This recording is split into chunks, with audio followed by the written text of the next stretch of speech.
You know the Parthenon. These 10 ruins deliver bigger views, richer stories, and fewer crowds. And in most of them, you can still walk alone. In the next few minutes, you will feel sun-warmed marble under your palm, hear echoes rise through empty theaters, and stand in sanctuaries where sailors begged the sea for mercy. Stay for a cliffside city above turquoise water, an oak that once spoke for Zeus, and the shrine where Alexander asked the gods for victory. Ready? Let's roam. Number 10. Karthaia, Chaea. Karthaia was one of 4 ancient polis on Chaea, a classical city that watched the sea lanes of the Cyclades.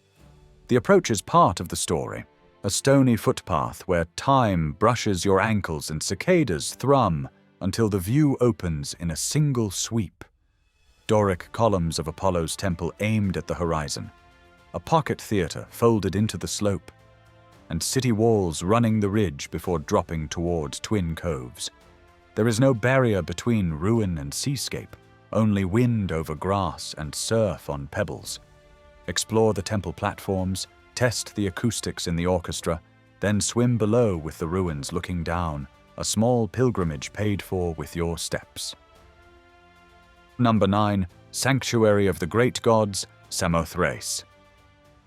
In a wooded basin on Samothrace, a mystery cult promised protection at sea and a steadier course through life, and the precinct still reads like a theatre of transformation. Terraces climb the hill, monumental doorways frame ritual courts, streams of cold water thread the marble, and the famous winged Victory once stood here on a prow-shaped base, robes carved to catch an Aegean gust.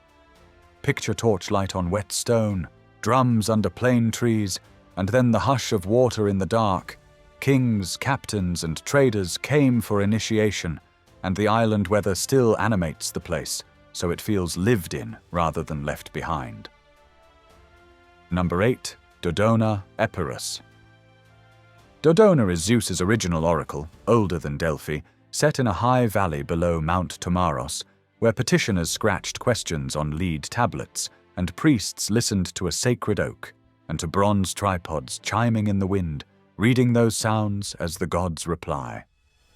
The Hellenistic theatre could hold 17,000, and still carries a whisper from stage to top row, while foundations of stoas and small shrines trace a precinct layered across centuries. Oak leaves shift tone with each gust, sheep bells drift up the slope, and thunder steps through the basin, a religion tuned to weather as much as to stone. Number 7. Temple of Apollo Epicurius, Bassae. High in Arcadia at more than 1,000 meters stands Apollo Epicurius, designed in the 5th century by Ictinos, architect of the Parthenon, with a rare north-to-south axis, a Doric shell mixed with Ionic elements, and the earliest known Corinthian capital set inside the cella. The setting is spare and strong, pines sifting wind, clouds sliding past at eye level, light skimming the stylobate in slow bands. Pilgrims once reached the temple by rugged tracks, so devotion began on the road, and filming it with patient moves against stacked ridgelines shows how invention traveled the high country, not only the avenues of Athens. Number 6. Rhamnous and the Sanctuary of Nemesis, Attica. Rhamnous guarded the Euboean Strait, a fortified dam with walls, gates, and house blocks still legible on the Acropolis, and below it the Sanctuary of Nemesis, goddess of due return, where twin temples anchored a celebrated cult after the Persian War. Follow the ancient road between fort and shrine as resin sweetens the air. The sea flashes like metal through pines, and a north wind sharpens the edges of sound. The landscape binds defense and devotion into one frame, sentries scanning the water while priests tended sacrifices, justice made geographic on a point of coast. Number 5. Brauron, Sanctuary of Artemis. Brauron gathers around a spring east of Athens, where a long stoa with small rooms faces a sacred court, and the temple sits close to running water. Artemis was honored here as protector of women and children, and Athenian girls took part in the Karthaia, rites that marked the passage toward adult life. The museum preserves fragile things big sanctuaries seldom keep: folded textiles, tiny shoes, and figurines that carry private stories, while outside reeds rustle, frogs pluck at the quiet, and limestone turns peach in the last light, widening Greek religion to include care, healing, and family memory. Number 4. Kassope, Epirus. Kassope is a 4th century planned city, stretched across a mountain ledge above the Ambracian Gulf. Its Hippodamian grid still clear with cisterns in house blocks, stowers edging public space, lanes laid to drain winter rain, and a theatre set to drink in open sky.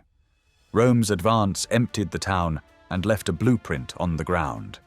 Set your hand on a threshold and feel grooves where a door swung, walk the street line, and your gaze pulls across olive hills to distant islands, dry grass hissing, pine warming, stones holding the day's heat.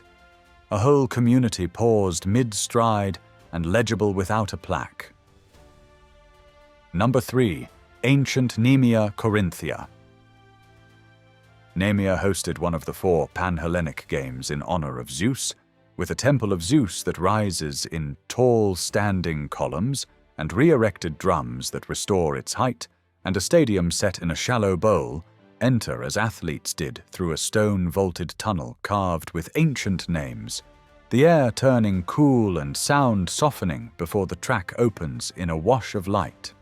Starting grooves bite into your shoes, and the clay stretch invites a sprint, sport as ritual and diplomacy, where city-states laid down arms and met under a truce before the god. Number 2. Ancient Messene, Peloponnese. Messene was founded in 369 BC after Sparta's defeat. A political statement turned into urban form, with curtain walls running the ridges into monumental gates, and inside, a complete polis, an agora with stowers, a gymnasium and baths, sanctuaries, and a great stadium that fits the valley's curve, while the theatre rises behind in semicircles still tuned to carry a voice. Water channels edge the streets, inscriptions mark tombs, house plans remain readable, and at dawn the marble warms to rose as swallows skim low over the track, a city that feels paused rather than lost. Number 1. Dion at Mount Olympus. Dion lies at the foot of Olympus and served as the sacred precinct of the Macedonian kings, where Philip and Alexander sacrificed before campaigns and tied state ambition to springs and groves under the mountain of the gods. Boardwalks cross channels where clear water bubbles from the earth, and sanctuaries to Zeus, Demeter, Isis, and Asclepios sit among reeds and poplars with altars darkened by generations of offerings. In the museum, bronze figures glow with river-green patina, inscriptions record dedications from soldiers and priests, and theatre masks look ready to breathe, while outside dragonflies skim the pools, mint scents the air, and the mountain fills the sky like a living wall, explaining how landscape, power, and piety met and reinforced each other. Thanks for watching. If this expanded your map of Greece, tap like so more travelers find it, subscribe for weekly guides and hidden history, and share with a friend who needs a better itinerary. Tell me in the comments which ruin you would hike first, and I will pin a simple route that links the top 3 with travel notes and the best light for every shot. Keep roaming.